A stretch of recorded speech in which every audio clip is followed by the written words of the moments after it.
Peace and greetings and hotep to you, Brother Bobby. Greetings, world, blog talk, radio, the remix, the whole 9 yards.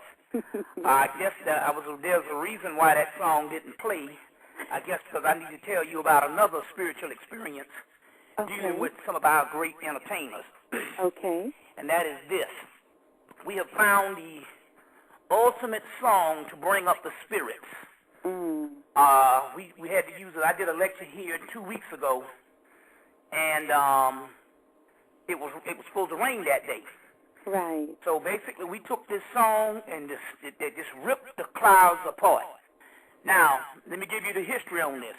Okay. The name of the song is Barclay's Holy Ghost. Holy Ghost, okay. By the Barclays. Now, it's very spiritual in this particular aspect. The original Barclays went down in the 60s on an airplane with Otis Redding.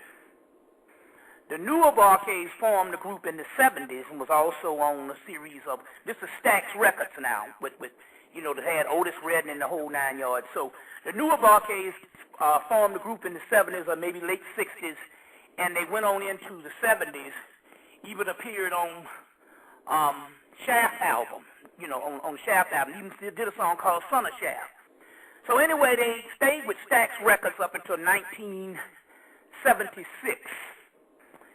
And then in 76, they got off and went to Mercury Records and became a very popular group, the Barclays, from the 70s on in. And then about 30 years ago, in 1978, 31 years ago, this was about 2 years after they left Mercury in 1978, the way the contract is, usually you owe the previous group or the previous label an extra song or extra album or another album. So they went back in 1978 to Stax Records, which was the actual home in which the original Barclays went down. And they recorded Holy Ghost. And Holy Ghost became a very powerful song. It was so powerful till it was able to be mentioned on the first commercial rap album, Rapper's Delight, with the Barclays and the Holy Ghost. But what it is, it has the timbales at the end of this riff. And it goes on now. And when the timbales come on, not only they talk about the Holy Ghost, but when the timbales come on, this is when the spirits come out. Now, the interesting part about this is I had the album version. I remember the 12-inch version, which was about 8 or 9 minutes long. Right. From the 70s. But when I got around to getting it, I got the album version, and which was, I guess, no more than 5 minutes, about 4 minutes long. So anyway, so what I had to do, I was desperate. Because Linda was like, oh man, this song here, that little piece, we got to get it extended. I said, yeah, and I didn't get the 12-inch version from the 70s. So I didn't have an extra album, so I couldn't mix it. And basically, I just took my hand and put on the needle and put in I was copying it onto a CD, and I just took my hand and manually put it on the needle and kept hitting the riff of the timbales over and over till I got it to about 8 minutes. Right. But it set up enough stuff to bring the spirits through. And it's for healing and all that. Now, the mystery to this is, right, when they were called back to Stax Records to do that last album, the spirits that went down or died with Otis Redding came back through on that album. So as a result, when you hear that timbale riff at the end, that is the spirits, literal spirits that have transcended. So we talk about some very powerful stuff. And so it was just interesting when you said you was going to put her up with a fire, evil and all. And I said, well, I said, well, when she after she gets through with that, I'm going to tell her about the Barclays thing. So I guess this was enough time to explain that whole aspect. Yes, and very well needed. So we have so many people listening, Bobby, as you know, from all over the world, and I can tell you this has been a busy, busy week for me. Ever since everyone found out that you were coming on the show, you're very loved by many, and everybody really wants to hear your insight and wisdom that you have to share. And so let's start with that, because some people, this may be their very first introduction to you and not familiar. Where do you get all of the knowledge, the insight, the wisdom that you get? Where do you say you get that from? Where would you say that comes from for you? Well, part of it is previously maybe over 20-something years of study, but a lot of the insight also comes from the Spirit. Right. You see, from the Spirit. So it's a combination of a bibliography. Naturally, I had to study to familiarize myself with the systems. And there's about 70 disciplines in the metaphysical aspect. That's why I make the thing, no one has no time to just stick with one discipline.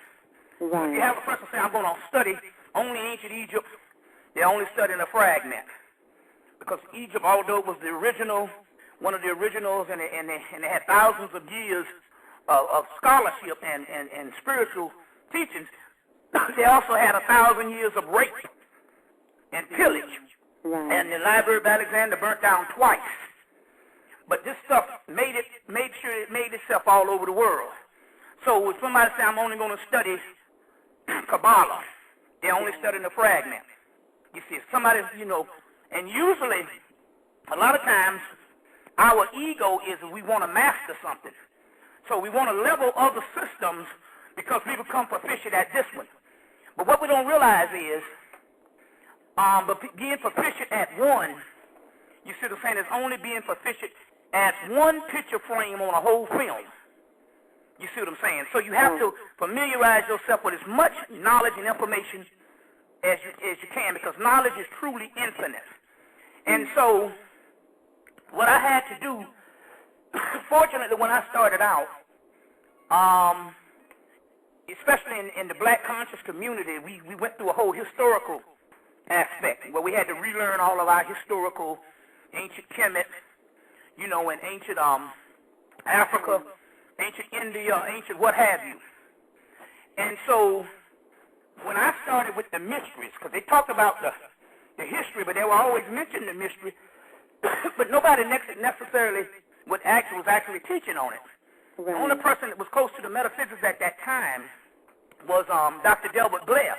And mainly he was focused on basically a lot of ufology and a lot of other metaphysical aspects. But what I had to do is when I started lecturing in 92, I had to go and I had to have massive amount of bibliography and different systems because I had to single-handedly bring back a lot of these systems.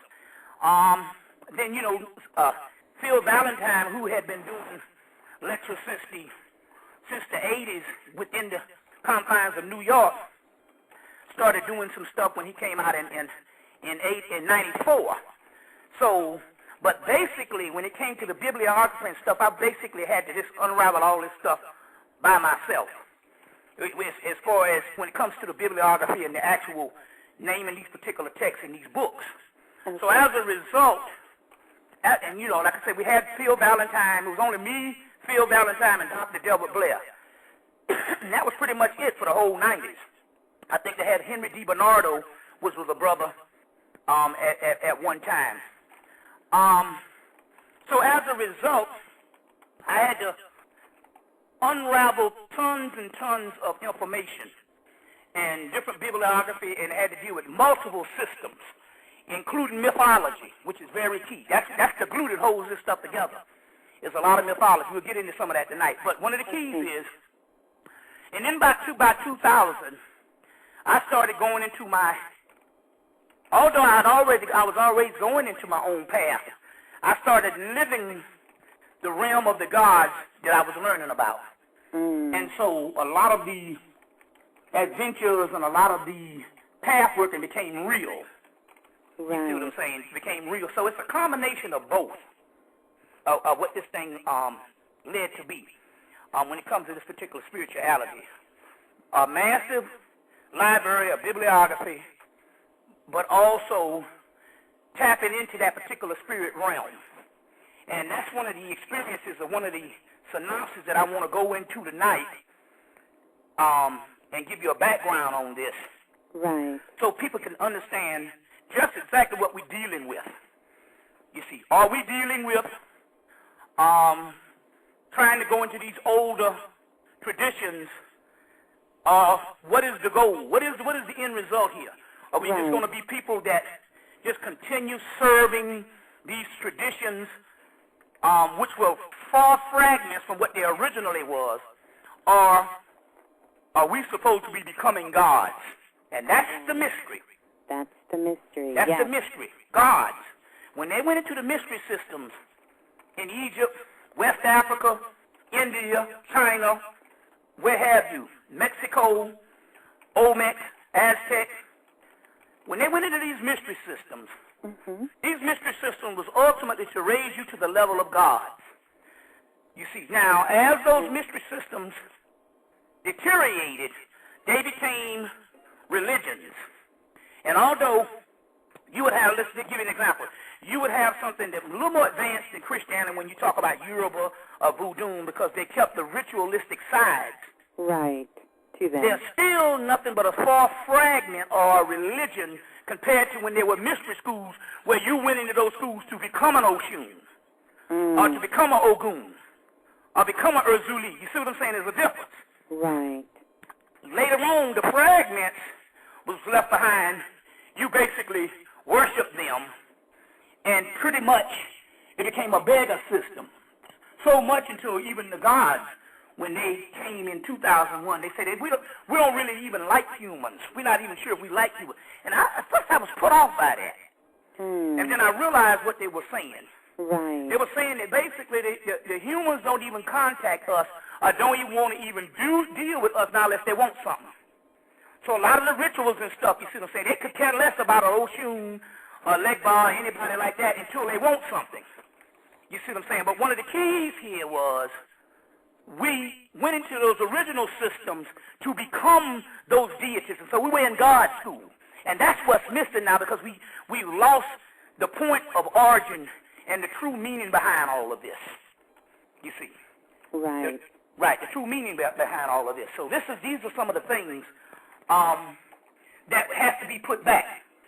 And as a result, I didn't get into this journey just to ask them for material things. I mean, I pretty much could. I went to college for damn near 8 years. I pretty much could have made my own way in that. I came out of the materialism, you see, to explore something on a much more divine level. I didn't know it at the time, but ultimately that became the goal. You see what I'm saying? So this is what we want to get into, the goals and the objectives of what this occult is. You see what I'm saying? And so this is the paradigm we're going to lay down tonight.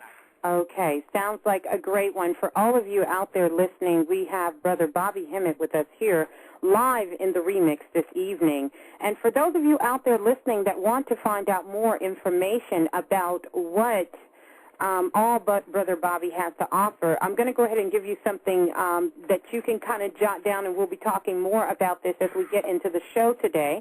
And that is, you can simply go to Facebook and Google Bobby Hemmitt there. That is a great place to connect with him. Or simply go to MySpace/Bobby Hemmitt and send a message there, and you'll be able to find out all about his DVDs, and we'll talk more about that as we continue on. Now, Bobby, I do have some questions for you, and some of which are a lot of things we're going to cover tonight. And so that is my question. This is a question I've had, during my quest of spirituality, and I constantly remind myself of this. I ask, what is the purpose of all of this knowledge, and how is it going to help us? Right. And is this information going to be useful when we die, when we transcend from here? What is the purpose of all of this study? You said 20 years. Some others, scholars, have 30, 20 years. What is the purpose of this? Well, in order to find out the purpose, we need to go and access several mythologies and give a synopsis on what happened to us. What happened to us. And a lot of times we get back, especially the Africans or the black people, we have to reiterate that because we're talking internationally. we get into it because we want to find out how we can't fell to such a low point. But what we don't realize is we fell to a low point when we first came in to humanity, when we first became locked into the human stage. And that's where we need to go. And then we can think, so we'll go into a bit of the synopsis on this so we can answer later on what we're supposed to be doing. So basically, let me take you through a few things. Prior to this particular universe, what we would call the known existence of the Milky Way galaxy or what have you, because it's relevant to the Earth, we inhabited several primal worlds. Okay. And those primal worlds, well, they came in 1998 and they said, well, this particular universe is something like 14 billion years. So the primal worlds that we inhabited before this particular creation, which is about 14 billion years, we just give a number just for a synopsis. You know what I'm saying? Right. You never really know, but let's get to kind of round this thing off. Prior to this particular creation, which is about 14 billion years, we inhabited several primal worlds that existed about 14 billion years prior to it falling or demise. You see what I'm saying? So we existed in these particular primal worlds. And those particular primal worlds were these high superior deities. And these high superior deities, in so many words, got old and started falling asleep or losing power. Their children rose up, which would be the gods that exist today, the ones we worship. Their children, those primal deities or entities, children rose up and thrust their parents into a physical existence, and they became humans. So we are the parents of the gods that we worship today. Wow. You see? Right. And became humans. And so in our human existence, what we were supposed to do was to go to an incubation stage of the mummy that you see Osiris wrapped in the mummy. Right. Which was a cocoon. And it was a cooking vessel to cook the soul into perfection and sift out the flaws that made us fall in the first place. You see, there was a flaw in us that made us fall in the first place. And for so many years, millions of years, we had to sift out the certain flaws to perfection. Right. Thus leads us to the present situation of the perfected stone, the philosopher's stone, or the great works, or the golden fleece, the holy grail, the Excalibur, all these different systems that tell you about this perfection. The Christos, the Christ form, which is the perfected soul, perfected stone. So what happened was, we took on a physical existence. Now, when we first took on this physical existence, we could maneuver just as gods. And that's where you get your Lemurian and your Atlantean periods. Okay. So we were into what is called a semi-physical world. So in those particular days, the physical world was like a faint shadow, and the spiritual world was clear. As the vibratory rate fell and we became more encased into the physical, the spiritual world became a faint shadow and the physical world became visible. And we sunk lower and lower into humanism, into a particular aspect. We used to have multiple gifts: clairvoyance, clairaudio. We could fly. We could do just about everything you see a superhero can do. Right. And it was maybe hundreds of different gifts that was reduced down to the 7 or the 5 senses that we ended up with the five senses. You see what I'm saying? Right. And that primal world was covered over, that God form was covered over with something called the elder seal or the elder sign, and was covered over with now what you call the physical brain. The physical brain is the enemy, and as humanity is the enemy. And up under the physical brain is the primal worlds, which is the pineal gland. You see what I'm saying? Right. Which is the pineal gland. And so we're talking about an incubation period, which the inner worlds, which is the pineal gland, the kundalini energies, the chakras, there's 160 chakras. You see what I'm saying? Body, right. Yeah. Yes. And when you look up into space, when you can see these chakras and you can see these particular souls, when you look up in space, those are the souls that's down here inside of the human body, covered up, and we are dreaming outwardly. So we have a series of dreams that we call the illusionary phenomenon that we call reality. It's nothing but a trick from the brain. Right. You see what I'm saying? To give us a series of illusions that don't even exist while the soul slept. And as the soul slept, these series of dreams became known as the ego. And the ego, the self that you identify with now, that what you call yourself a human. Right. And as that, and it supposedly thinks that it is real, but it is not. It is only a construct or a projection of one's dreams coming from the soul. So, we created, go ahead. I was going to say that is perfect because I do have some questions about the soul. I just want to interject to everybody. Yes. Welcome again. We are listening to Brother Bobby Hemmitt. In just a short moment, we will start to open up the phone lines.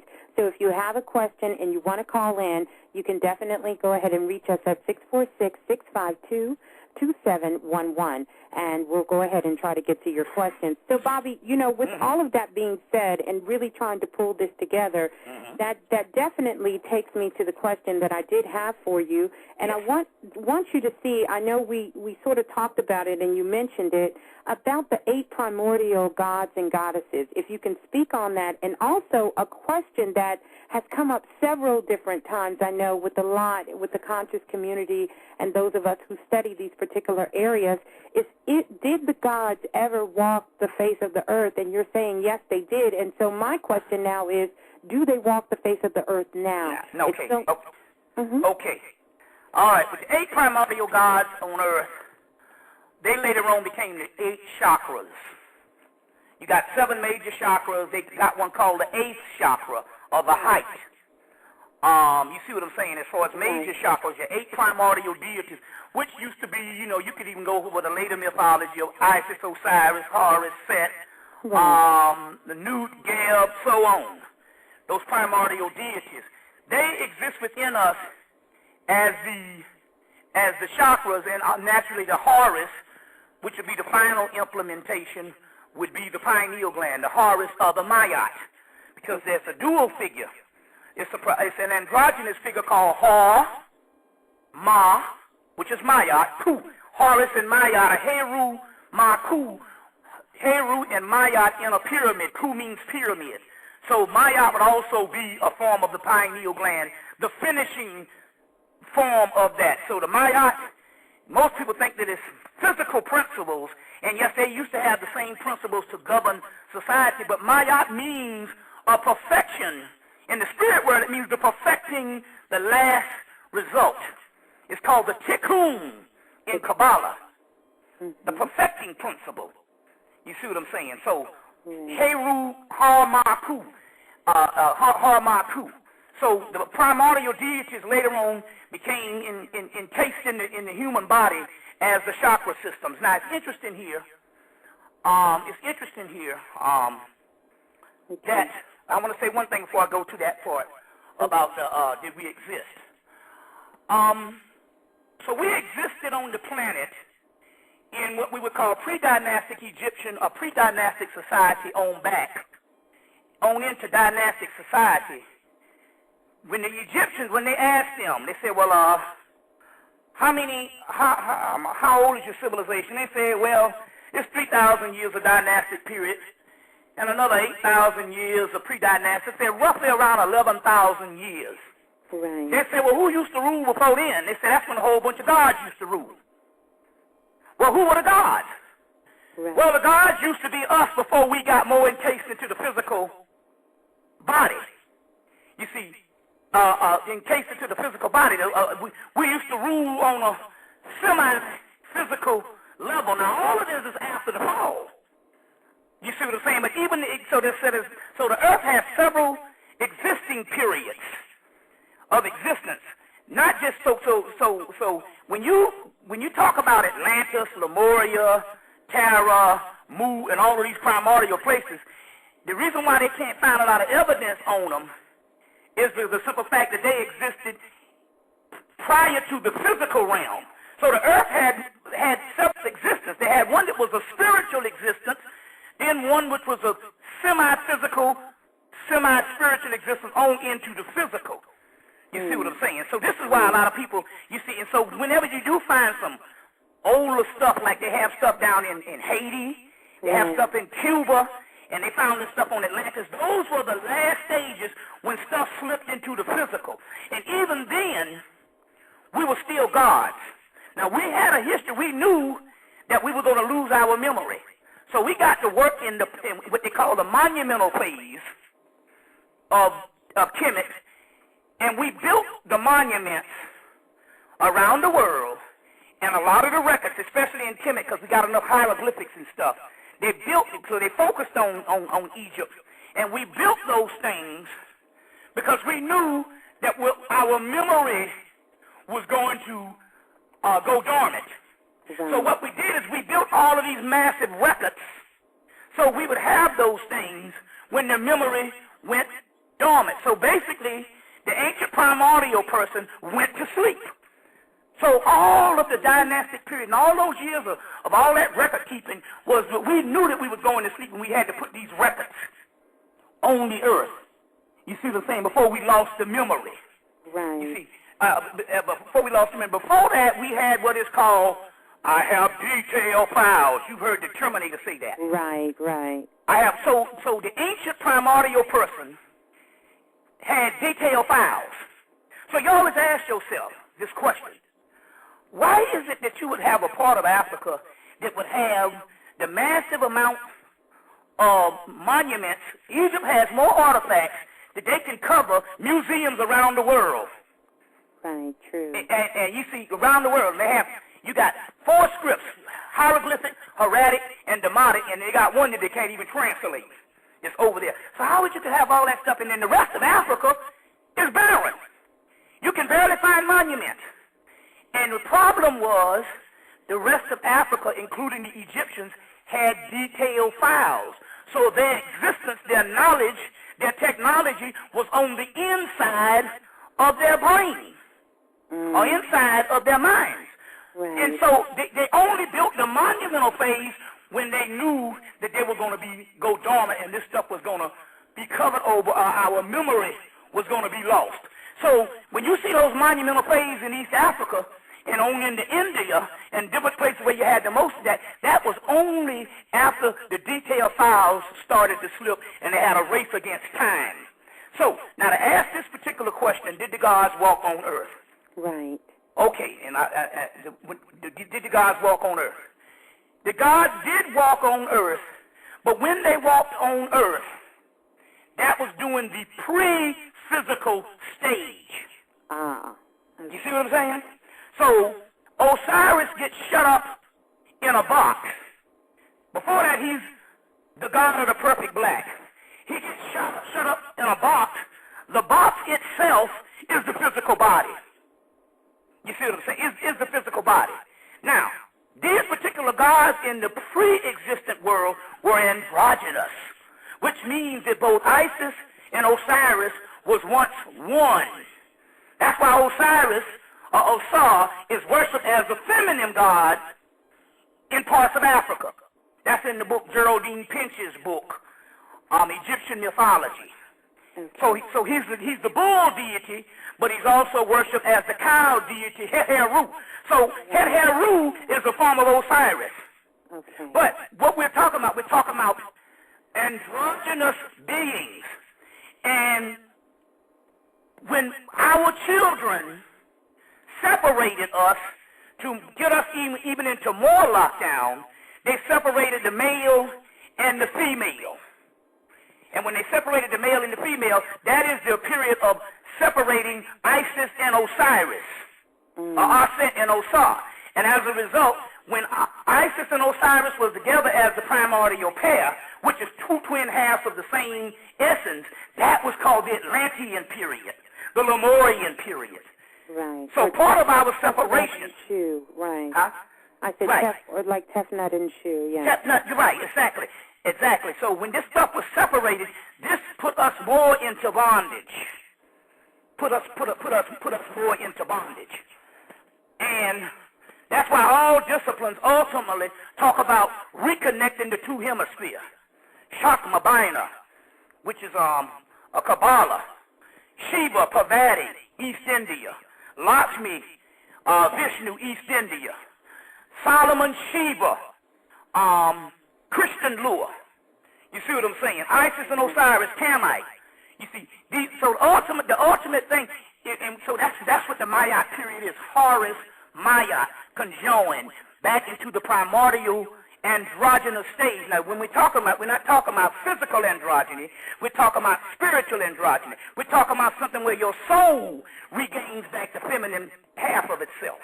Right. You see what I'm saying? So this masculine half of the self and stuff like that. So now, on one of the kings that answer your question, he's right. We didn't walk the earth in the physical because at that particular time we became humans. Got you. And right. we became humans.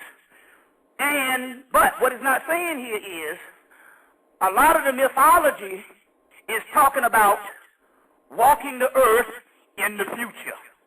So right now I'm talking to you, and we're talking to people listening, is a form of the return of the gods. Got you. Of the return of the gods. It's just that we are too damn busy trying to be humans.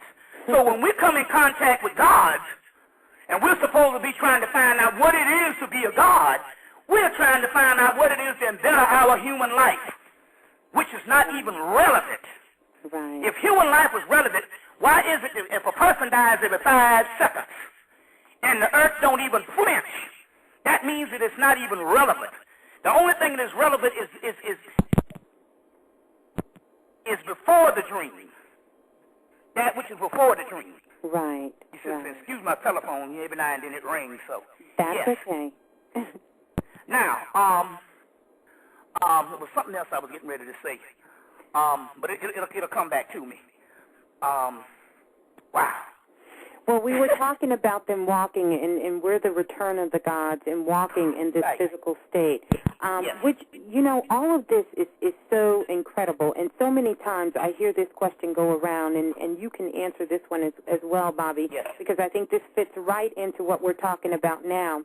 When we get to look at ancient Kemet, and we look at that, or Tamaray, or whatever we want to call it, yes. or Africa, ancient mm-hmm. Egypt, when we look about that and we think about such a great nation, I've heard so many discussions of people saying, well, what happened? Why did we fall? Why did we fall as a nation, as people? How did this happen? Some of them would say, oh, it was our turn to fall, and what goes up must come down. You hear all of these different things about what actually happened to the dynasties or what went on in that period.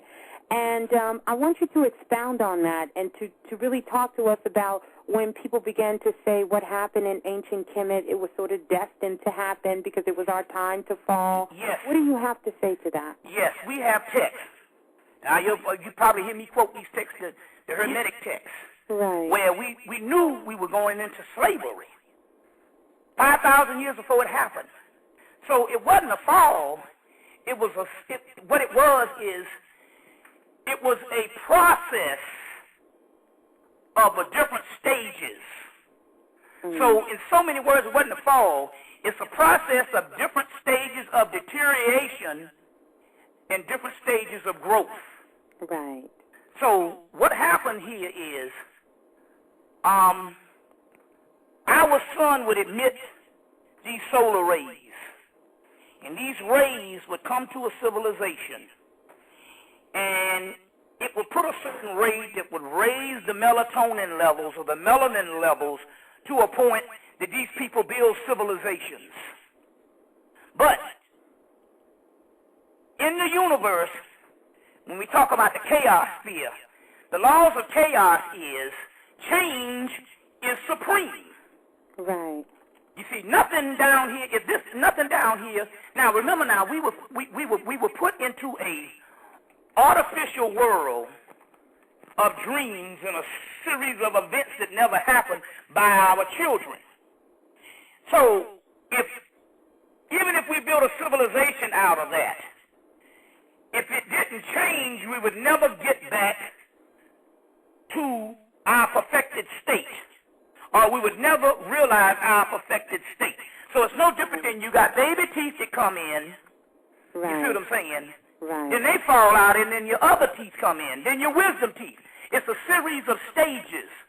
And that's what happened with humanity. Humanity was not supposed to stay the same.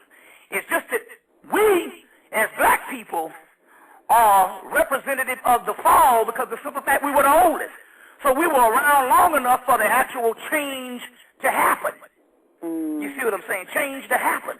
Right. You see, and you got to realize this. See, this is the thing about the time factor, because what really messes us up is us being a Christian-minded people. We think that the earth is about 3,000 years old, you know, with Abraham and the whole Garden of Eden stuff. Then a few civilizations came for about 1,000 years, and then we got to America. So basically, hell, we got pottery 3,000 years old. Right. You see what I'm saying? So if you look at the timeline, it's not a fall. If you look at the timeline, if the Egyptians studied the stars for 40,000 years and didn't tell nobody. Wow. Yes. You see what I'm saying? Right. Even if we let's just say, just for conservative people that don't want to even get into that far back, let's just say 11,000 years, which was the Egyptians said out of their mouth, and then they was being very conservative because they said you never really tell no one your real timeline. You see what I'm saying? That's sacred. Right. So let's just say 11,000 years, and America has only been here a country for 230,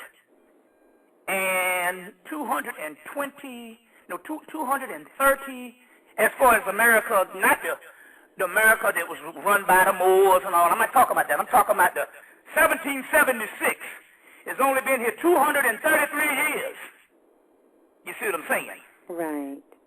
And Yeah. it's never never went to perfection, and it's already falling apart as we can see. But the point I'm trying to make here is to last for 11,000 years is unheard of.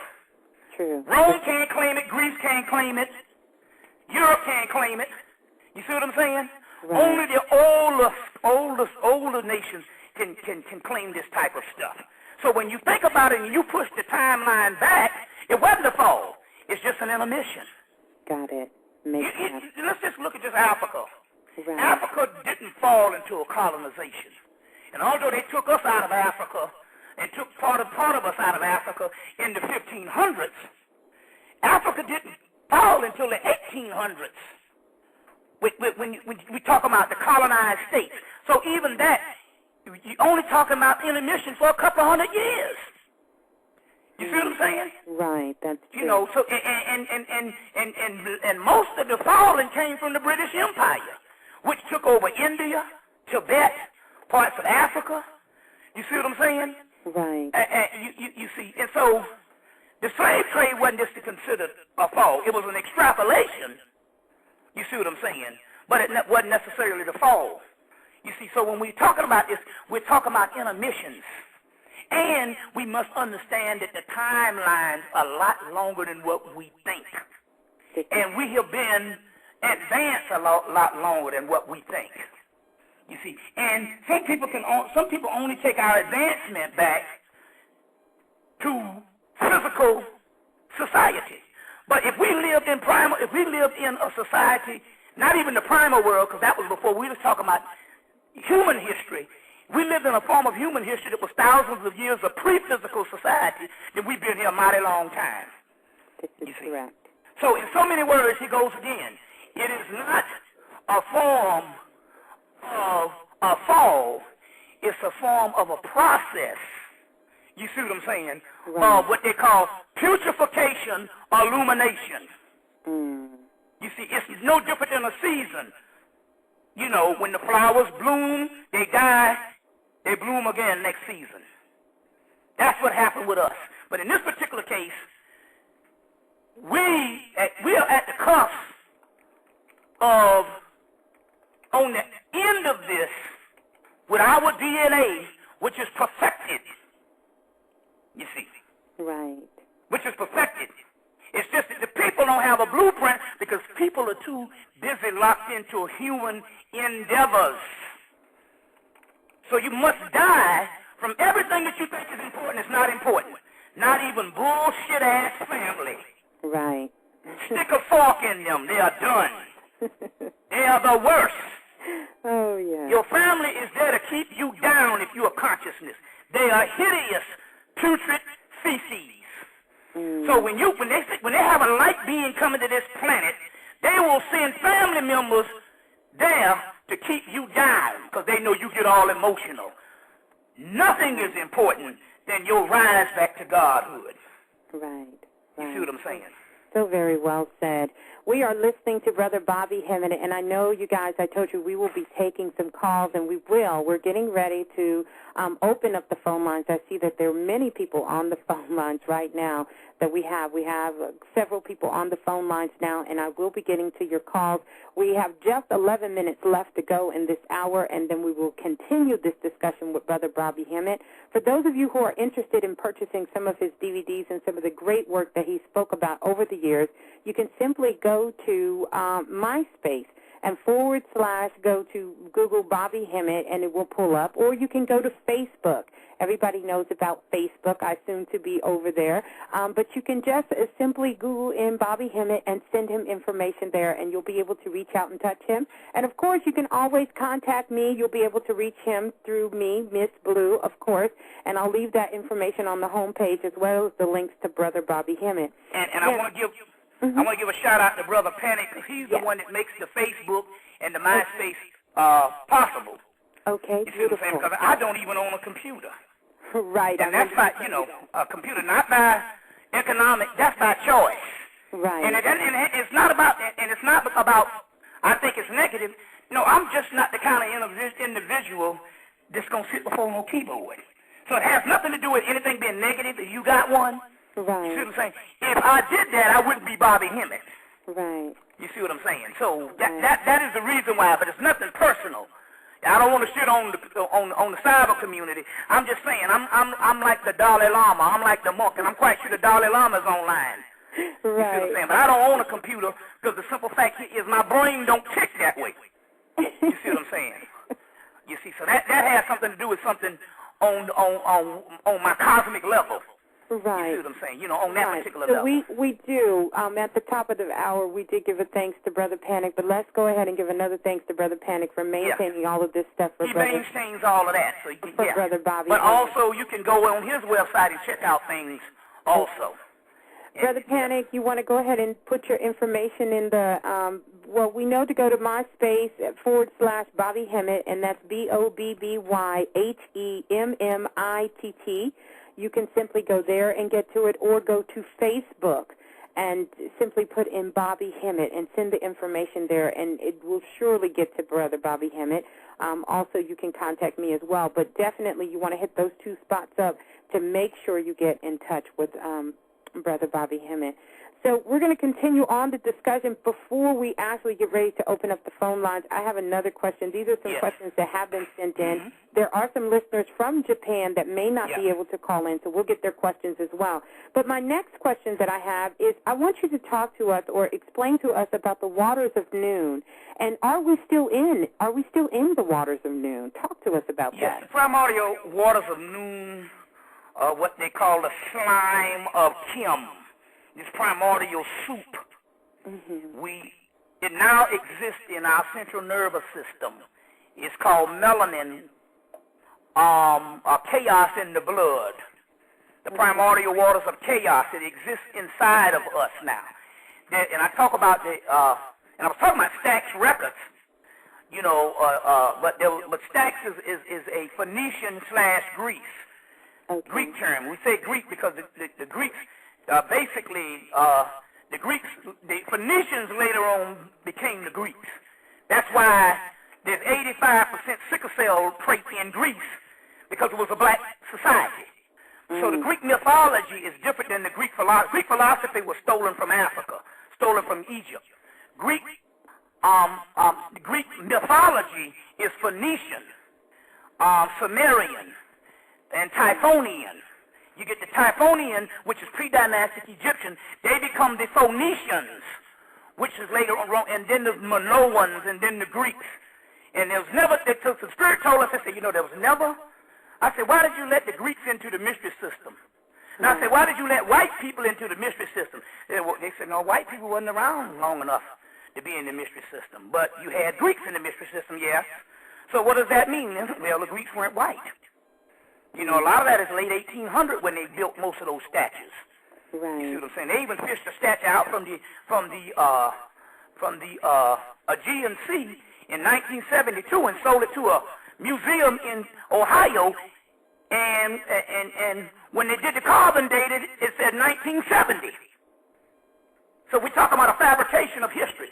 But nevertheless, that's another thing. Right. In the Phoenician mythology that we call Greek, there's a river that runs in the underworld that's called Styx. And our ancestors or the gods float down these barges in that underworld. That is the central nervous system of the primordial people. So the primordial waters of noon was transferred from the cosmos into human bodies, and the other part of that was split open and made into the ocean, which is called the salt water. And also with the overthrow, all this is in the Enuma Elish, which is the overthrowing of Tiamat, the great mother, which was the primordial waters. But what ends up now in this particular time when you talk about that, it exists within the central nervous system. And a good part about that now, as more research comes in, there's a lot of white folks that's got this stuff in the central nervous system. You see, something rotten in the cotton. They're growing Buddhas and everything else. So don't exclude yourself from this. You see what I'm saying? Because it's bigger than what we think it is. You see what I'm saying? So as new research go on, but the primordial waters of noon now exist within us, within us, and that's what makes up all of the endorphins, the DMT spirit molecule, different types of elixirs in the human body. Right. It is the consistency of the existence of the primordial waters of noon. Okay. Yes. All right.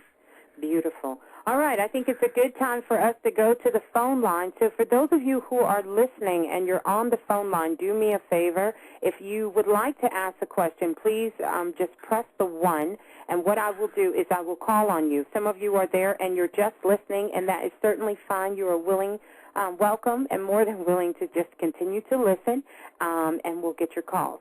Okay, so we're going to get ready to start taking calls right after this brief, and I mean very, very brief message here.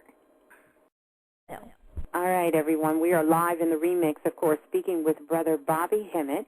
And so the phone lines are open, and you are free to call in. The number that we can be reached here is 646-652-2711. And so I'm going to go ahead and just call out your area code. Tell me who you are, where you're calling from, and we'll go ahead and get right to your questions. Caller from area code 231, you are live in the remix. Please tell us who you are and where you're calling from. Caller from area code 231, you are live in the remix. Okay. Sounds like they're a little busy now. We'll come back to them. All right, caller from area code 407. You are live in the remix. Can you please tell me who you are and where you're calling from? Hello, my name is Omar. I'm calling from Orlando, Florida. Yes, Omar, can you do me a favor? If someone has their computer speakers turned up, can you make sure they're turned off while you're on the phone so we don't get the feedback? Yes, sir. Okay, thank you so much. This is Brother Omar, who also discovered me on YouTube, so one of my YouTube listeners and a big Bobby Hemmitt supporter. You had a question for Brother Bobby Hemmitt? Yes, how you doing, Bobby Hemmitt? How you doing? I came across your information through YouTube over the years. Yeah. You know, I started on Islam, but when I first heard you, I tried to dodge you because what you were saying was so opposite of what I was used to hearing. Yeah. So it can be rather shocking. Yeah, but eventually I came back to it, you know, listening to you and Brother Phil and some other brothers. Yeah. But my question is, like, when I was young, I used to try to, like, focus on things that weren't there, like, in between, like, say, if I stood in between a wall and, like, in between, like, nothingness, until, like, eventually I started to be able to see, like, microscopic organisms. And, like, now I can see it whenever I want to see it, consciously or unconsciously. Yeah. I just wanted to run that by you and see if that has anything to do with this, some of the information or things like that. Yes. When we are young, we come back to the planet with all of those senses open. And as we go towards puberty, those things start to shut down. They start to shut down when we get in high school. And not only that, when we get into society, when we're told that we're not supposed to deal with that. The only misfortune about the hip-hop community is it destroyed the minds of thousands of young people becoming grown too young because you had to be hard. You see, you got little children now, you see what I'm saying, because of the culture that the hip-hop brought, and, they became grown. So therefore, and I'm quite sure that the people who control our lives control the dead folks' lives, not ours, because we are in control. I'm quite sure they're happy because they understand that we lose our innocence too fast, especially with the culture where it suggests that you become an adult and all hard and stuff based on the music and stuff at a younger age. And so we lose the innocence. And in this particular point, whereas the nerds become the complete enemies in schools. And you used to be in high school, but it is as low as primary school. You see what I'm saying? And this is a way that you can shut down those spiritual sinners at an earlier age that would not even be, even in my day. In my day, you started becoming, trying to become more of an adult, you see, right after junior high school or right in that process. And when this thing happens, what happens is it shuts down those spiritual sinners. And that's why they tell you to be innocent. And basically, and what we have to do in a metaphysical world is we have to spend all this time trying to tear off all of this royal dressing to become innocent. And you have to die again. But it's a lot harder now with the youth. So basically, when you were young, you pretty much, your mind pretty much was free enough to keep certain things going and certain things open to this, to now you have glimpses of that. And that's a good part about it. But so the remedy here now is, and I had to tell this to a brother that was getting a PhD. He loved my work, but he could not get in it, and he was real into the social protests and all of the, the social concerns and the black power this, but he had very hard time trying to slip into the spiritual because of he became a left-brain prisoner based on academia. And as a result, I told him what he had to do is to get into the training of everything that you think is crazy and stupid and weird, embrace it. And everything that you think that's logical, rational, and common sense, say that that's crazy and reprogram the mind. And that's where the spirit will come in. You see what I'm saying? And you break out of the left brain prison of logical, rational, and the 5 sense. What smells good, looks good, sounds good, and tastes good. You see what I'm saying? And feels good. So these are things that reprogram the mind. So you're right on it. And because if you stayed with it a little longer, it would be nothing for you to even get back even more of those things. But believe it or not, our DNA is going to do it anyway. People are having in things right now. You know, in the early 2000s, I would tell a lie, and the next day the damn lie would come true. You see what I'm saying? Because I spoke it into existence. Exactly. Yes. So we can make what we choose to make happen. Exactly. If we want to find the negativity, we can find it. If we want something real and pure and positive, we can find it. Beautiful. Exactly. We're going to go on. Caller from area code 216, you are live in the remix. Please tell us who you are and where you're calling from. Yeah, this is Ursa Ma'at. Sister Ursa Mayat. Calling from Cleveland. What's up, Bobby? All right. I just wanted to say two things. I just wanted to get your outlook on these monsters that's washing up on shore on the mountaintop in New York. And also, you see a lot of people just dressing androgynous. You know, they just, you know, I mean, they could be with women and women one day and men, and then it's just like it's just all just, it's real crazy. And I just wanted to get your idea of those two things. Well, believe it or not, there's so much abnormality going on until it is the media's place to stomp it out just by giving you distractions and not reporting certain things. Now, did you say monsters? Yeah, they had the Montauk monsters. One washed up last year in June. Right. Yeah. And then one washed up May of this year. Okay, what happens is this. The monsters, the dragons, and all of those things were used to be material or entities from that world I talked about that was non-physical. Well, every now and then what happens is these worlds bump into each other, the physical and the non-physical world, and maybe it would be the third dimension, which is the physical, and the fourth dimension. They into each other based on cycles, pockets, different conjunctions, and every now and then these entities will show up. You see what I'm saying? These beings will show up. So the Loch Ness Monster was true. You see what I'm saying? And the reason why people can't see it and stuff because it bounced back out of that dimension. So it's all types of things that's actually happening right now. And so we're thinking, you know, and the key is to make you still think that it's 1980 or 1990.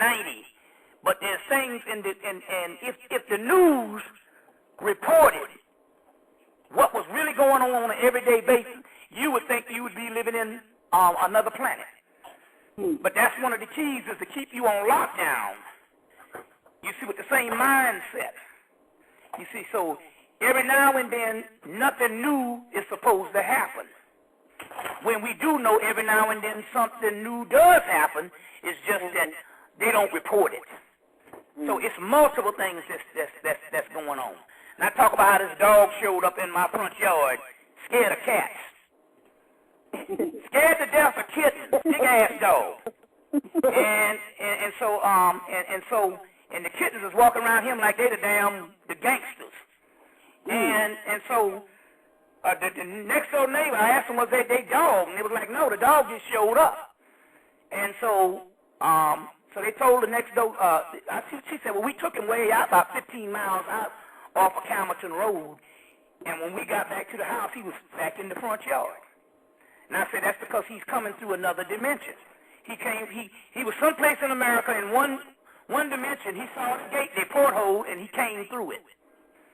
And so when you took him way 15 miles out, he could still see the porthole, and he just went through the porthole and ended up back in your front yard.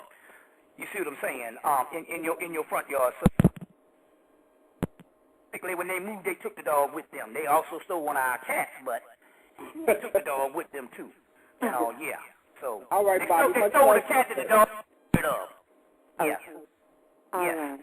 Well, thank you so much, Sister Ursa Mayat, for calling in, and also thank you for your support. That is actually who really gifted us with bringing Bobby Hemmitt to the remix the first time. So a very supportive sister there of all of her work and also of Brother Bobby Hemmitt. We're going to continue on and go to the phone lines. Please be ready with your question and comment so we can get everybody in. Several people on the line, over 20 people. Caller from area code 407. You are live in the remix. Please tell us who you are and where you're calling from. Caller from area code 407. Okay, we're going to continue on. Perhaps they're just listening. If you would like to ask a question, please press 1, and what 1 will do is actually go ahead and give me a signal that you're having a question for Brother Bobby Hemmitt. Caller from area code 310, you're live in the remix. Please tell us who you are and where you're calling from. Peace, Hotep, Black family, Brother Hotep out there around from Charlotte, North Carolina. Okay, thank you so much for calling in. You had a question for Brother Bobby Hemmitt? Yes, Bobby Hemmitt. I've been watching you for a long time now, Bobby. I appreciate all the work that you've been doing for the family. But one question I would like to ask, because my cousin, he's been, initiated into, like, the Santeria tribe and all that.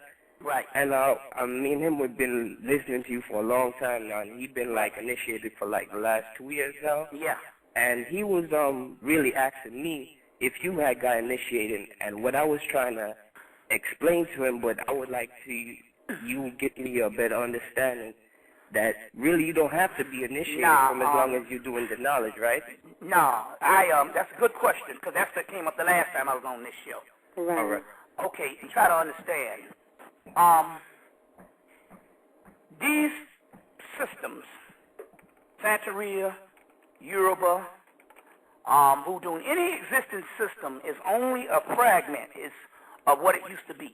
It used to be a mystery system where you would go in and it would elevate yourself to godhood. So they would use several things from alchemy, astronomy, astrology, meditation, the mythology, different systems. It was a complete educational system. So, a complete educational system. And so, no matter how much the initiation is now, what is left over, the pieces that were left over from Africa to the Americas and stuff, they're still only fragments. And ultimately, it's just a system of worship. Exactly. You might have elaborate rituals and stuff like that, and you can ask these rituals to help you, but you can't raise yourself up from the God to the godhood, because the way the system is made, you worship the gods, and you basically, even if your worship means that you have to do strenuous rituals and taking care of them, and feeding them and stuff, that's still a form of worshiping because it's outside of yourself. Okay. It's outside of yourself. So now I study these systems because if you can read, there's no reason to initiate, and this is the point I'm trying to say to people. With the several Babalawos and those particular people, and although they call themselves priests and the different things, they are not on the level of a priest from 3,000 years ago, where you would literally be a god king. You would raise yourself up to the god level. These are just people that basically keep the rituals alive. You see what I'm saying? From stuff in a later time when these particular systems deteriorated. So you're still only getting fragments. Still only getting fragments. So it is beneath me with what I know to initiate. It is beneath me to become subordinate for those deities. So you see what I'm saying? So the deities. So now this is the difference. This is the difference. It's a matter of slavery, a matter of freedom. Now this is the difference. Whenever you initiate, you take an oath to those deities, whether you take a physical oath or just initiation itself. So let's say you go under Legba, and you go under Ogun, you go under Oshun. And when you initiate, based on your initiation, you as a person have made a concerted effort to be up under those deities as their subordinates. And when you do that, you have to do what they say because you made that. Now, me, on the other hand, when I go to the same Oshun, Ogun, and all of those, I'm not going as a subordinate. I am going as an equal, or I'm going as a superior, because my life down here on earth in the trenches make me superior. And therefore, I have a different relationship. I have a different relationship than them. So with you might, so this person is what's called, he might go to Oshun and ask Oshun to help him with his relationship. I go to Oshun, she break me off some pussy. It's a different thing. All right, so another question. When I get to fuck with the gods, you see what I'm saying, and you get to admire the gods. And that's the difference. So if somebody comes up under it like that now, how would be the best way for them to get out of it, or basically improve you declare yourself God. You declare yourself God and you renounce it.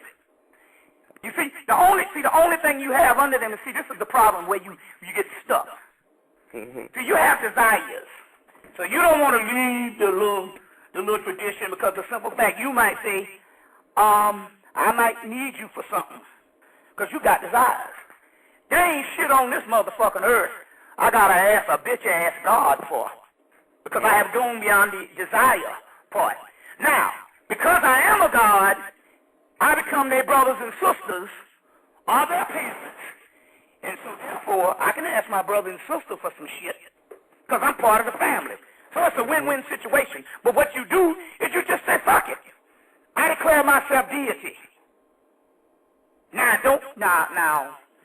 don't just say a play on words, which means you got to study what the deities are and those attributes on what those deities apply to yourself. And therefore, you become equal with them.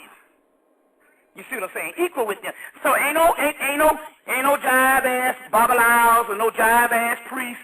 Oh, God, they can't tell you this because the simple fact, when they received what they received, it was already on the inferior level. What I'm talking about is something 3 times more advanced. So don't go to the tradition. The tradition going to tell you, hey, you got to get down with this.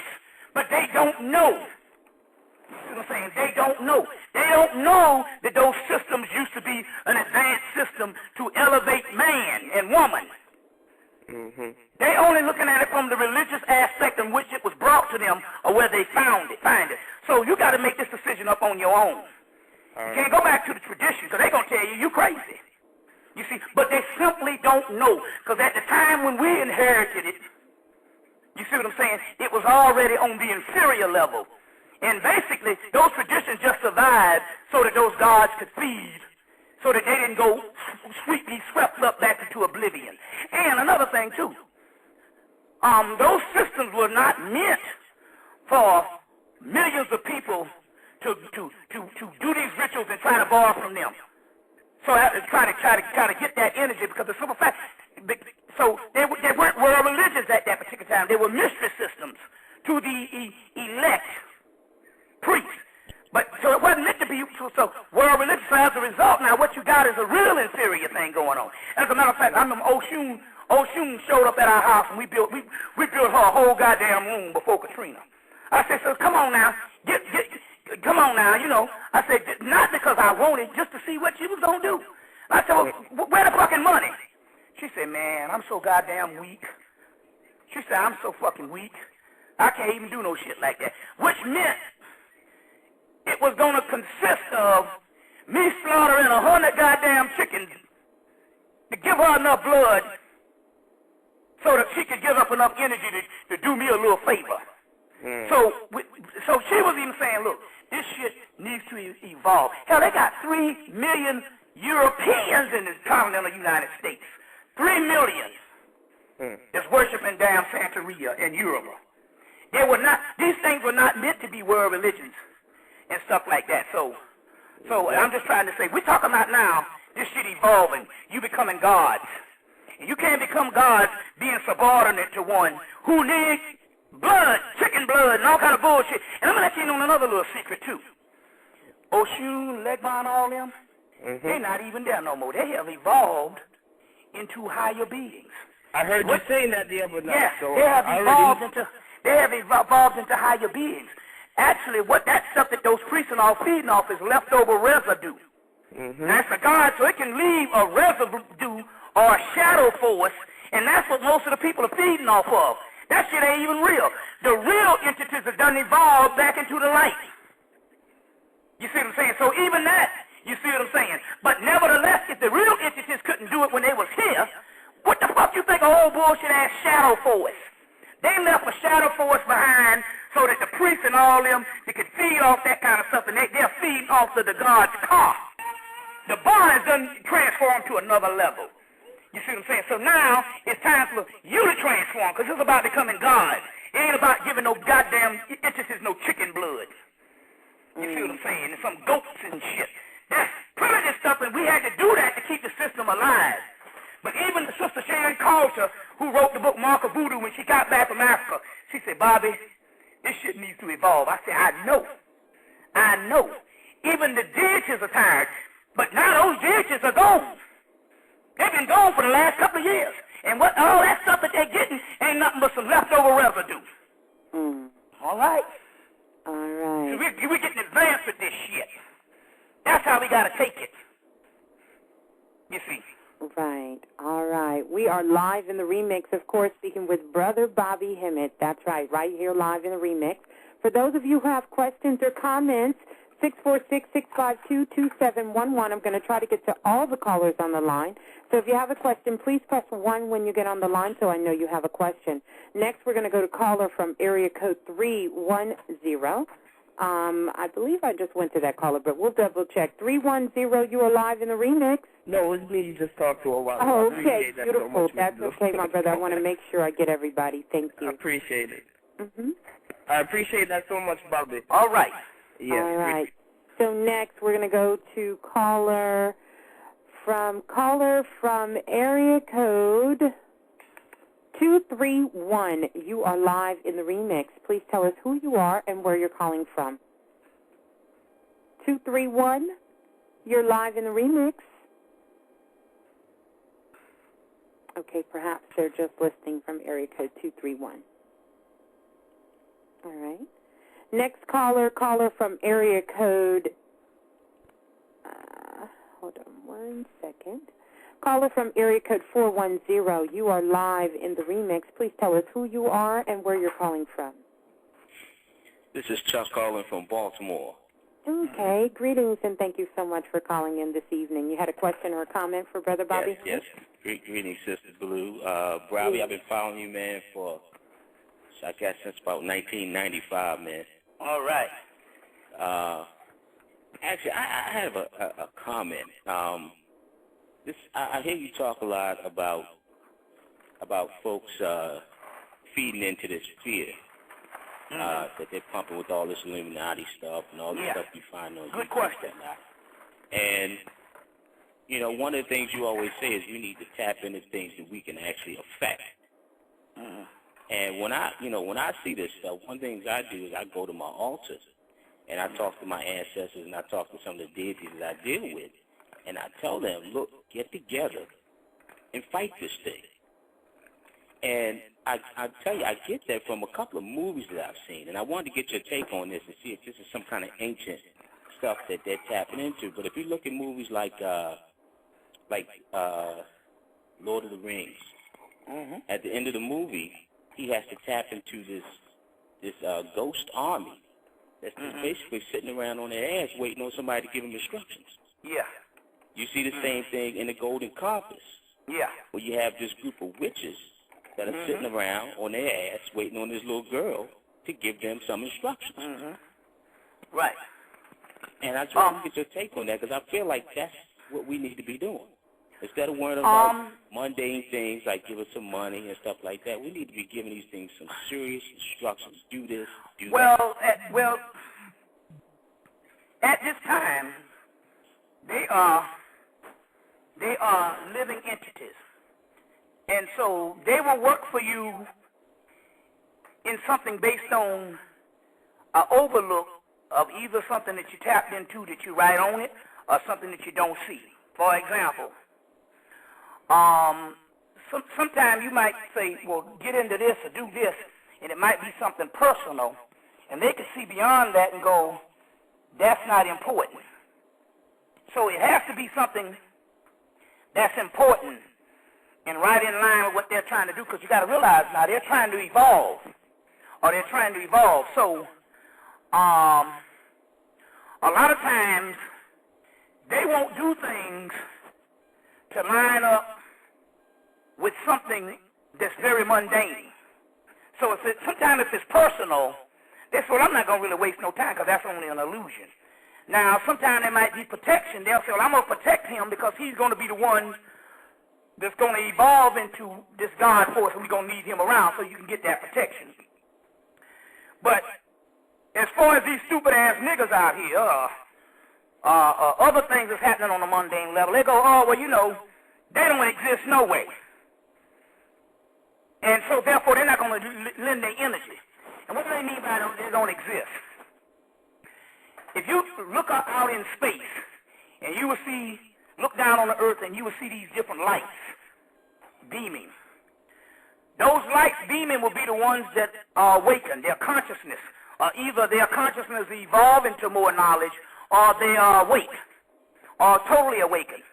Everything else down there is dead. So that's considered an illusion. So with the people who are asleep, it's almost like they don't exist at all in the first place. So when we're talking about this thing, we have to talk in context of conscious people, enlightened people, and then we have to go to what's important or not. So you have to analyze what you're going to utilize their help for. You see what I'm saying? Because they don't really have a whole lot of time to waste, especially if they can see past some stuff. You know, like you might want to get some personal revenge on somebody, and they go, well, you know, that shit don't even really exist. It doesn't matter. So therefore, that's how that particular thing works. Now, as far as Illuminati is concerned, and these particular things, the more and more you hear from them, and the more and more their information is revealed, just like in the Angels and Demons movie, and more different things, is because they are weak. And their whole thing is to give you this perception that they're powerful. And they're powerful. And in all honesty, they're not running shit. We're running it. We just don't know it yet. But we're the ones that's in charge. And that's what the key here is for distraction, is to give you the fear, to make you think that they're in charge, and they're not. And you can't go by on how they mess niggas up, because niggas are dead.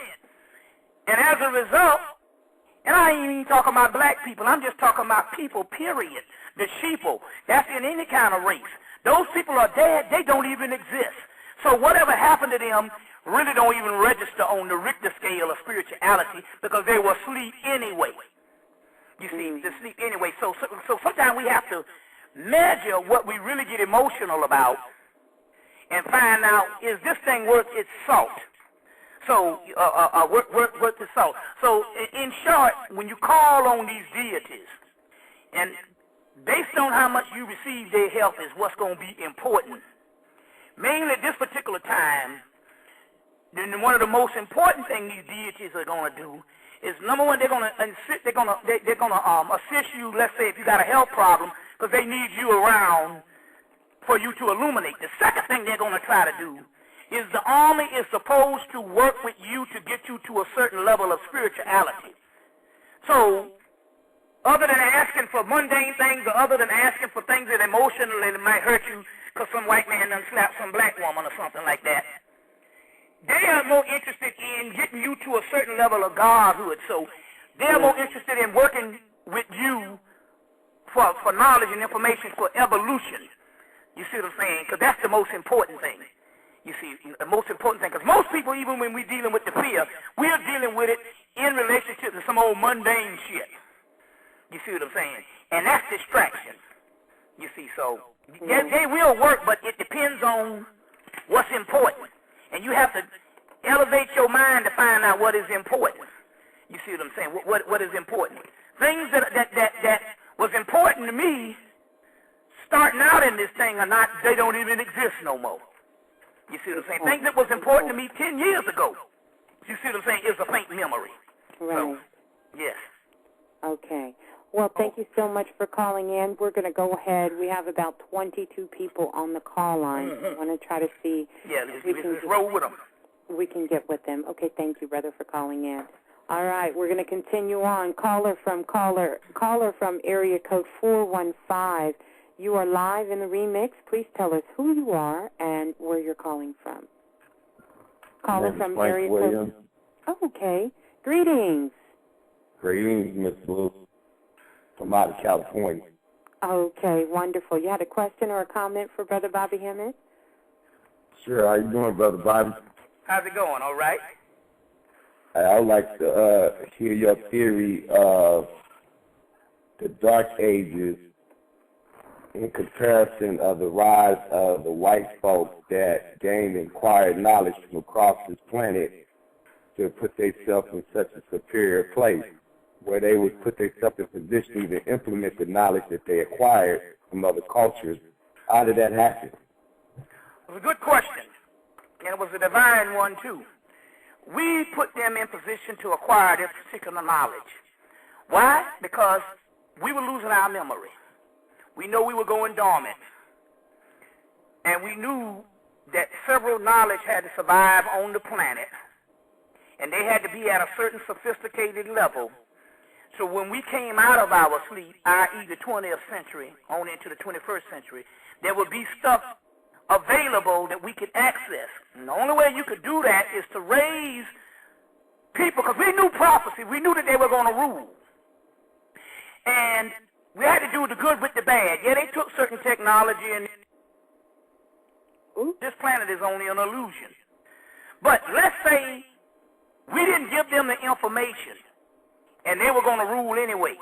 And we went into damn amnesia, and we started coming out of our amnesia, whether we come out of slavery or come out of dormancy, because all the planet, half Africa is in amnesia. And let's say, and not just Africa, the indigenous world, China, India, Tibet. And so what happened was, because I want to include the global aspect of this, but what happened was, had we not given this particular information and put them at a certain level of superior access, and whenever we came out of our amnesia, out of our slavery and the stuff, and we was ready to acquire knowledge to get back on top, can you imagine what would have happened if they didn't have this knowledge? It would have been lost forever. And look how bad they behaved with the knowledge and information. Can you imagine what would have happened if they didn't have it? So these, you got to realize, so we could look, we have prophecy where we look ahead in the future all over the planet, and we knew what was going down. And we decided we had to bring these people to a certain level, you see what I'm saying, who were going to be the new rulers. We had to, because everything deteriorates, and we had to bring these people to a certain level. All would be lost when we start coming out of our amnesia. We need a certain place in certain things in place, and so we systematically put them in this particular in this particular level. They didn't steal it. You see what I'm saying? A lot of them came out of caves. They couldn't acquire this information if we didn't give it to them. That's why we spent 700 years in Europe teaching them. So whenever we took our damn recess and our cat nap, whenever we came out of it, there would be things that was laid out for us. So it's a bigger picture on what happened. Otherwise, if we had this prophecy, why would we spend 700 years in Europe? You see what I'm saying? And with 16 major universities to get them in line so that they can preserve this particular information for us. You see what I'm saying? So it's not a tragedy. Actually, in all honesty, the shit is all in line. It played out perfect the way we needed it. You see what I'm saying? If we didn't have them doing this, we couldn't access our own information. You see what I'm saying? Hell, we got problems accessing it now. You see what I'm saying? Right. Hell, you go on a black business now, and I'm tired. I want to ask a question. Why are all black businesses always out of shit? Oh, brother, we ain't got that. Got a fucking menu, and always out of shit. Always out of shit on the shelf. You see what I'm saying? So we ain't at a level now to function on some things. Few of us fall through the cracks. You see what I'm saying? But can you imagine if nothing was around when we woke up? In the mental illness that we are in now? Shoot, it would be something. So everything is divine. Right. You see, it's right in order. Right, beautiful. Okay, Brother Bobby Hemmitt, we're going to go ahead and we're going to get one more caller on the line. We're not going to stop, but then I will get the question in from the brother who emailed me from Japan, and I believe they're in the chat room. So in case I don't get a chance to get to their question, but let's just go on. Thank you for that question, caller. Yes. Caller from area code 904. You are live in the remix. Please tell us who you are and where you're calling from. Good evening. How you doing? Wonderful. Good evening. How are you? I'm well. This is Anthony Jones. I'm actually calling from the Bahamas. Okay. Well, welcome to the Bahamas in the house. Thank you. You had a question or a comment for Brother Bobby? Yeah, Bobby. First, let me say thank you. I've been following your work since about 2001. You're awesome. Keep doing what you're doing, bro. My question, is kind of a statement along with a question. I came across some information that talks about lifting our vibrational energy. And the more conscious we become, the more we're able to bring certain love energy into this world. Yeah. Now, my understanding about that, and my question to you is, when someone with a higher vibrational energy dies, where does that energy go? Does it surround the world? Does it help to bring about a level of consciousness? I know a few years ago you talked about the tsunami and the fact that those individuals that died, as their energy is being dispersed. Yes. Well, it's a good question. Where they actually go is inside of the nearest conscious ancestor, or if they can't find a conscious ancestor, inside the nearest person that's conscious. So they actually go inside of you. That's why the government studies genetics. You see what I'm saying? That's why the Human Genome Project that went down all of the 90s, and when he got through with it, he used most of the 2000s to study the genetics of black people, tracing their roots back to Africa. The black people in this country, African Americans, tracing their roots back to Africa, and the brothers and sisters from the Caribbean, they did a whole thing in London with the London connection, and the people they trace the Caribbean people from Europe trace their stuff back to Africa. So my point here is they know that where it goes back. It goes inside of you. It goes inside of you. That's why some people, when their parents die, or brother, they see them in dreams. That is because they are inside of the central nervous system, or they are inside of that person's car, which is a collective memory bank of melanin. And so they go to live inside of, that's that Black River stacks that I talked about, and they got those people in that boat that's traveling down that river in your central nervous system. Those are the ancestors in that boat. So they go inside of you. So it's like the Highlander thing. Don't get mad. Don't get upset. More black people get killed, get their heads chopped off, more empowered we get. You see what I'm saying? That's why don't cry for those out there in the streets. That's cannon fodder. They were put there to take the hit for you while you can learn what you can learn. Thus, if they do die, you get empowered. You get quickened because they go into your genetic trait. So that's where this energy actually goes. It goes back into the ancestral lineage called the Horus lineage. You see what I'm saying? Yeah. The Horus lineage. Because some of them are too, they don't have enough knowledge to go on these astral planes and escape and bounce around the astral planes. So what they do is they go to the nearest ancestor and all like that. But that empowers us. And they know, and as a result, it helps. This is why our DNA has changed. You see what I'm saying? Number one, we are old enough for it to change. They talk about this process of a mutation, a transmutation, because we've been around long enough. But then again, on the other hand, we've had a lot of people to die too. And so that's also a part of a transmutation because the DNA changes. You see what I'm saying? All because they go to live inside of us. Yes. Thank you, Bobby. I appreciate it.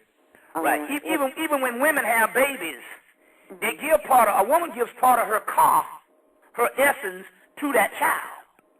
You see what I'm saying? And like I said, I was born in 1961. Me, Barack Obama, Eddie Murphy, etc., Lawrence Fishburne, Forrest Whitaker. But I can remember the 1950s clearly, because my mother, at the time when she was young in the 50s, she died. When she had me, she gave me part of her car, which is a part of her memory bank. And I can remember the 60s vividly, not the 50s vividly, but I was born in 61. So here we talk about a symbiotic relationship in the genetic fabric that we pass on to each other. You see what I'm saying? Yes. Thank you, Bobby. I appreciate that, man. All right. All right. Well, we are just under a few minutes here left to go in the remix. And, Bobby, I want to get the question in from the brother who had the question, I believe, from Japan. And his question was this. Just recently, President Barack Obama took a trip, and he was actually visiting Egypt. I believe he was in Cairo. I'm not sure exactly. But there was a point where he was taking a look at some of the hieroglyphs and made a joke about how the similarities between some of the things that he's seen in the hieroglyph, how they looked similar. Like his big ears. Right. Yeah. And so the question was, coming from the listener from Japan, they wanted to know, what was your take on that? What do you think that was? Well, that was prophecy. See, now to get into the political thing of Barack Obama, he just got a job, 8-year job, 4-year job. And nobody's job can help you. Right. But if you understand symbolically, and the symbolic aspect is just a monitor of where the race is. He represents the return of the Pharaoh because of the inauguration. See, the inauguration, they had 2 inaugurations in Egypt, in what is called the double White House in Egypt. Right. And the double White House is, you had the White House, the Pharaoh, politically occupied for the mass of the people. And that's on a political level. Then you have what is called the other part of the White House, which is the double White House. One was called the House of the Living, political. The other one was the House of the Dead, i.e. ancestors. You see what I'm saying? I.e. the true power, the true souls. Right. And so both were initiated. So as a result of him in this inauguration in February, January, in that inauguration, he initiated politically on one house, but we initiated genetically based on the DNA in the House of the Dead or the House of the Ancestors. So whenever he does things physically, you see what I'm saying, it's only a symbol of some stuff that's happening spiritually. So when he made that point, and he basically took those hieroglyphics and saw himself into them, in them and stuff, that is a statement of the return of us. And it played out on the earth plane. And it might have been a joke or what have you. Everything is everything. That's correct. You see what I'm saying? Everything is everything. Including when they tried to kill him last month, or the other month when he went to Mexico. Right. And he went to Mexico, and and the curator and the guy that was over the actual summit, they gave him a germ warfare. And he hugged all over Barack Obama. Barack Obama left, and 2 days later the guy dies from so-called the swine flu. But it was a germ warfare swine flu meant to kill Barack Obama. But Obama had stopped through Trinidad.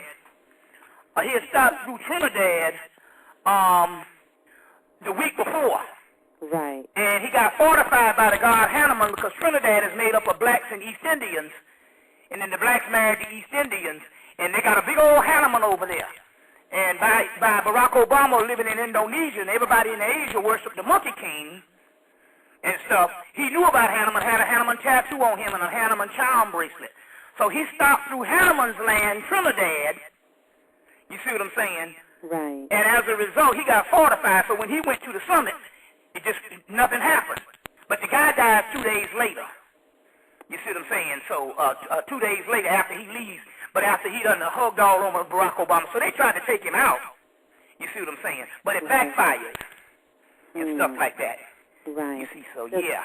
So that was the question that they had. And so what we're going to do now is continue. We're going to go back to the phone lines. We have just about 18 minutes left to go in the form. If anyone else has a question, please press a 1 so I know that you want a question or you have a question for Brother Bobby Hemmitt, and we'll go from there.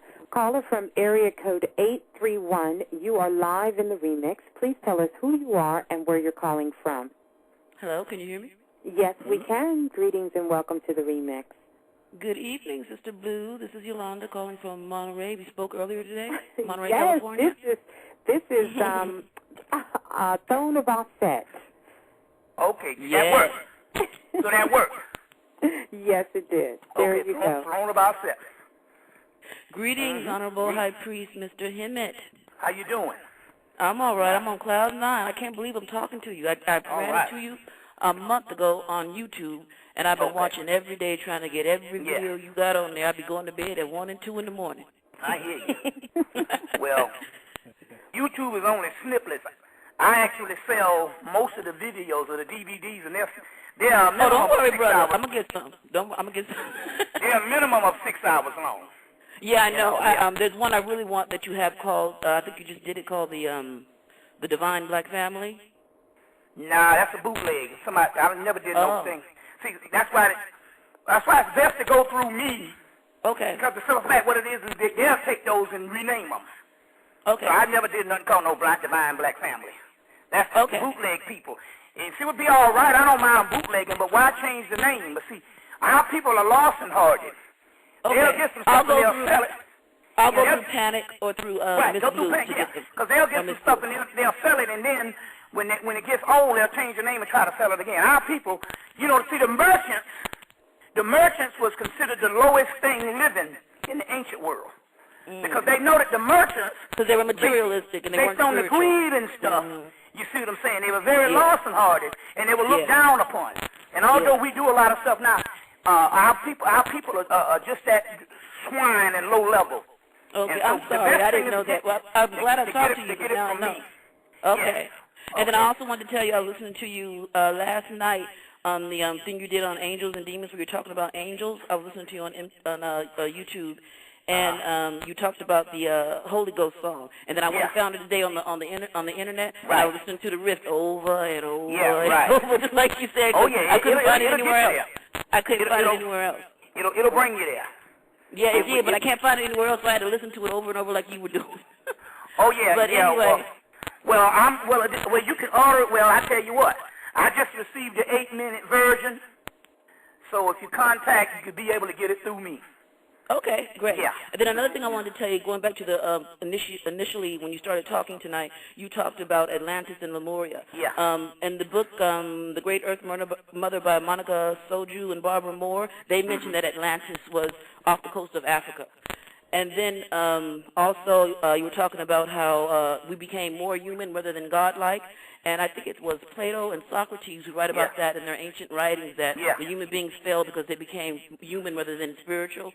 So, and then also, this is something I really am wanting to get into with you later, hopefully if I get to talk to you later.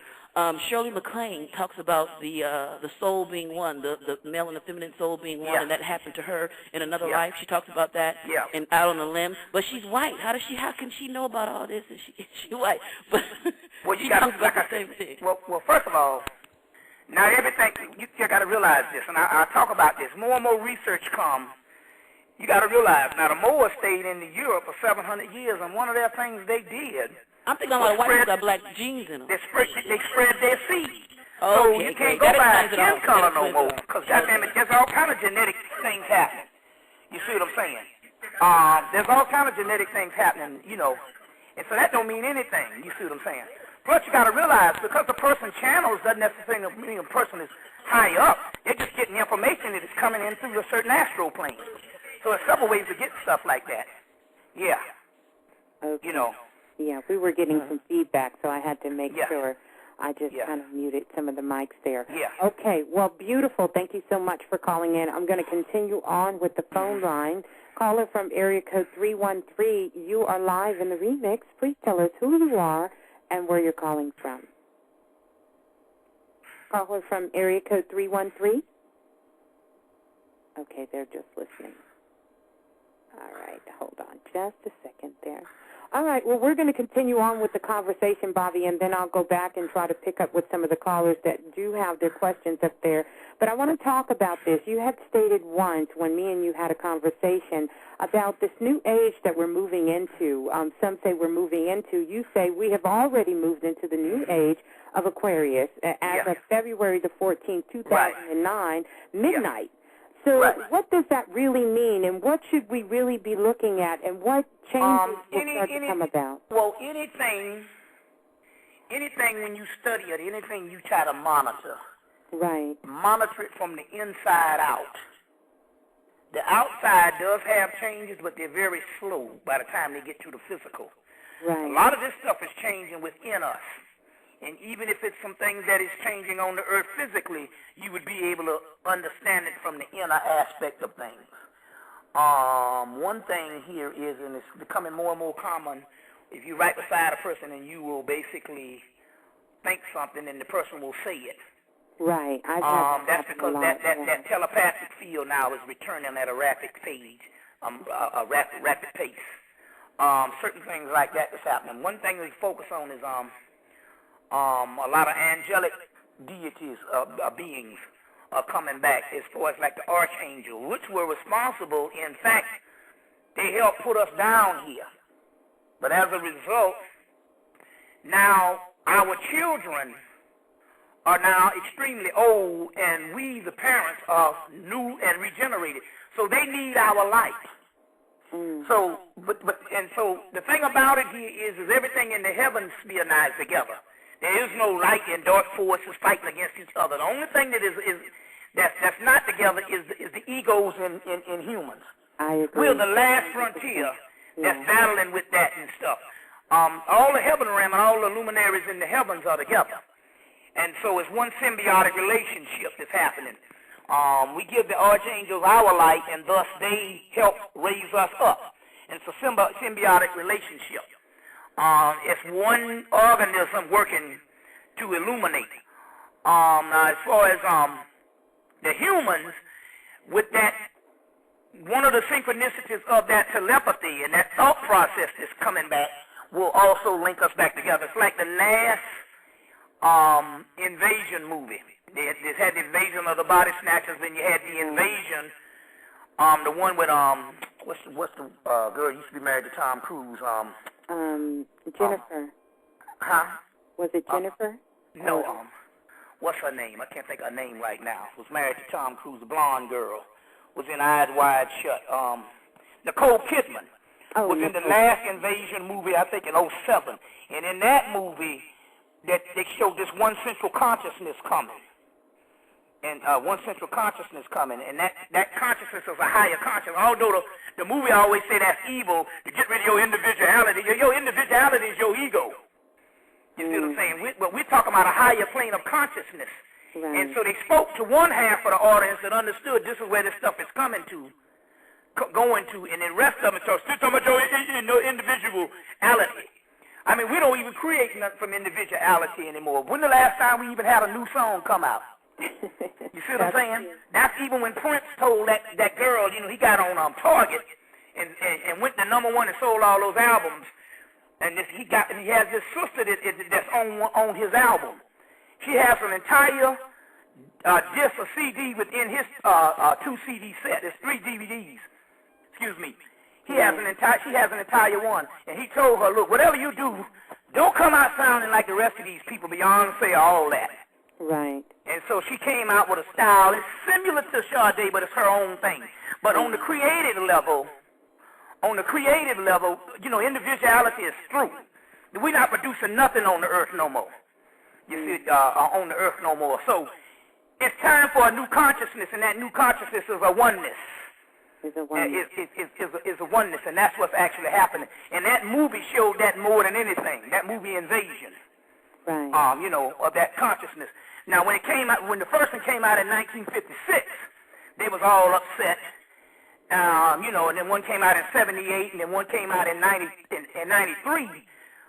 You would call that the zombie effect. But this one came out in 2007, Invasion with Nicole Kidman. That one is showing what that consciousness is about. It shows. Yes. About. Beautiful. And that's the oneness. Right. Now I have a question that often I struggle with. I struggle with internally of really just trying to pull this piece together. And I know you and a lot of people in the conscious community have really given me their insight on this. But I want to ask you here, because I think this is a question that comes up a lot, especially when it comes to talking about the soul and what role the actual soul plays with us.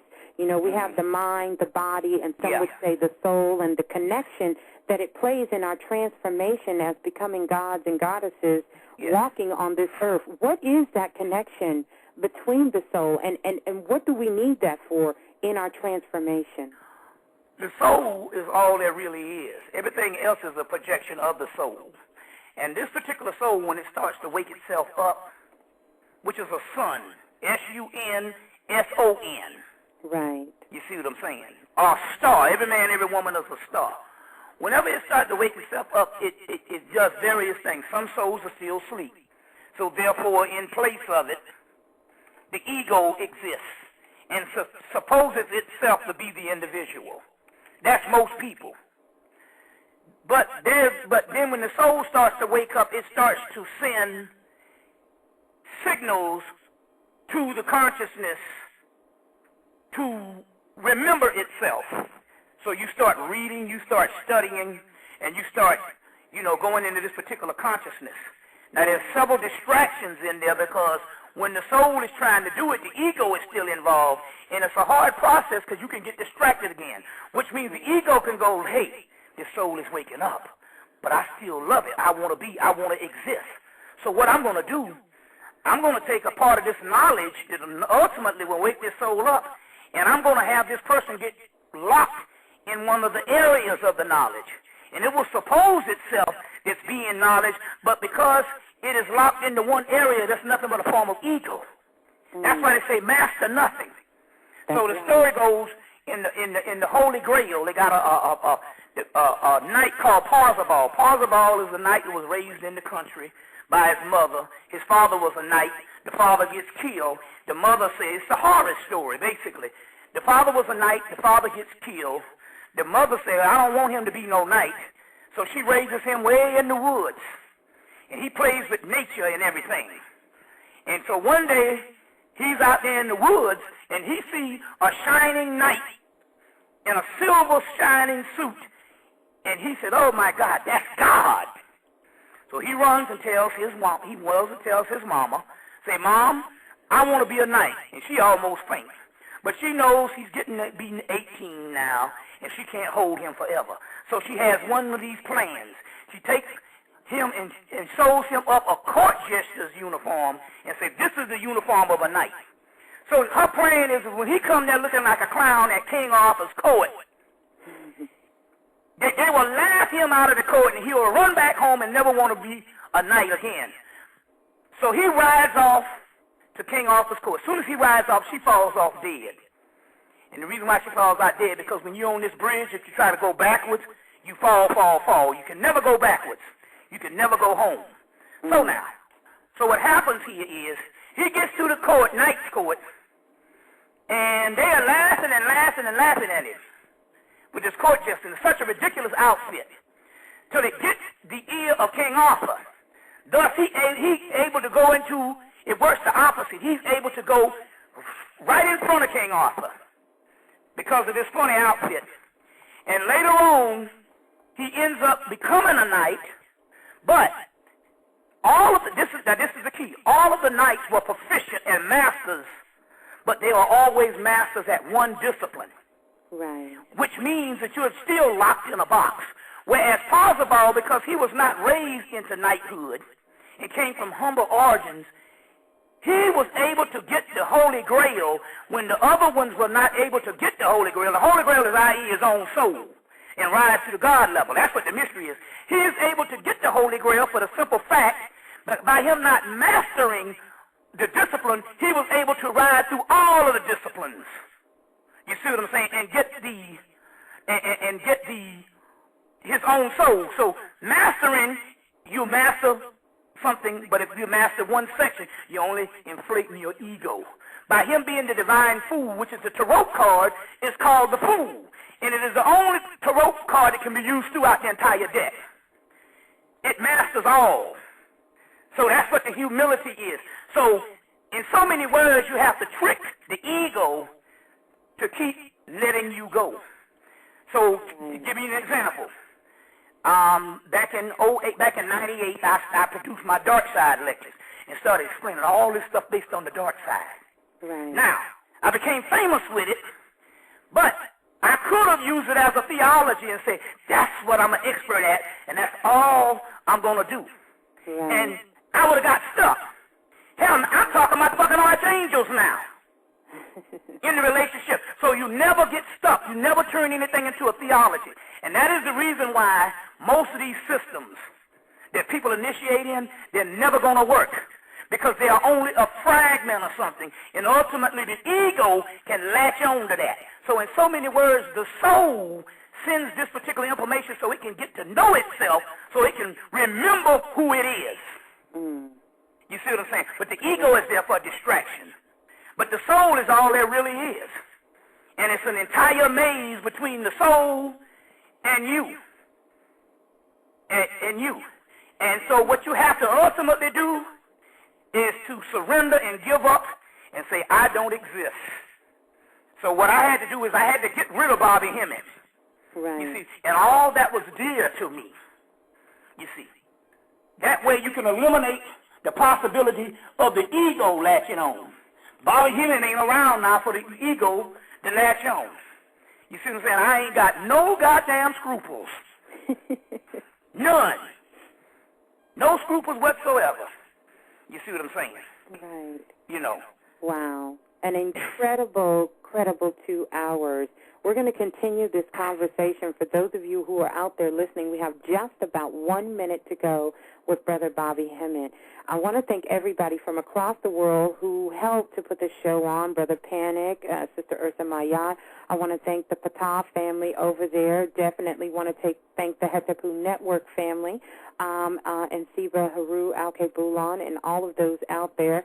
I want to thank everybody, Chat with the Gods, Mayat Ray, and the whole family, and everybody listening from the Bahamas and everywhere, and my YouTube family who just came on board. Thank you so much for your support. And all the newcomers to the remix, make sure you sign up for the feed so you can know the next time that we will have a speaker here. We do this every Friday night at 9 p.m.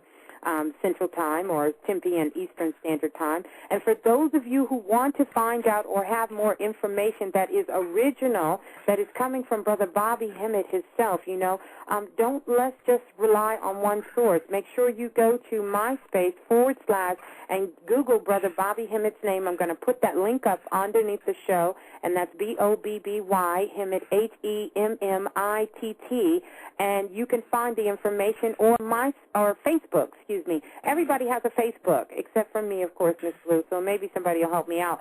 But Facebook, you can go there, or you can also contact Brother Panic as well, and you can get the information, and trust me, many people have ordered from the last show, and they are very pleased, and they're back again, and I can see that with all the love here.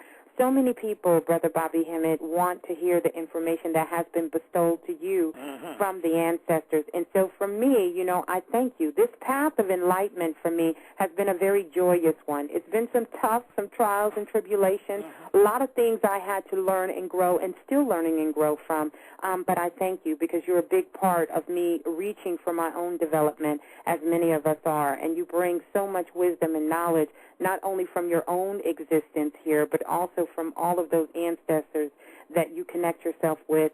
You are truly a God. We are truly blessed to have you in our presence, and you're welcome back here on the forum anytime. So I'm going to give you some lasting words that you can take us out this evening, because we still have over 20 people listening on the phone line, that you can share some words to really help us to keep moving forward.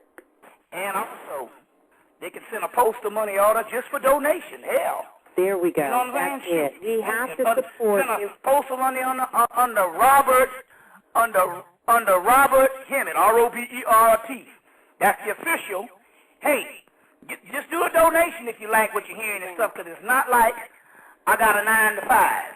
That's right. If I did, my brain wouldn't function to go into these regions to bring you information that most humans don't get. Right. And so that's the trade-off. if you guys want that information, send me an email like we did before, like you've been doing, and I will make sure I forward that address to you so that you can do a donation because, again, like you said, you dedicated your life to really bringing us this information so that we can find our own ways, and we're very thankful for it. And so for all donations, everyone, please let's give our energy to those things that we want to support. Yes.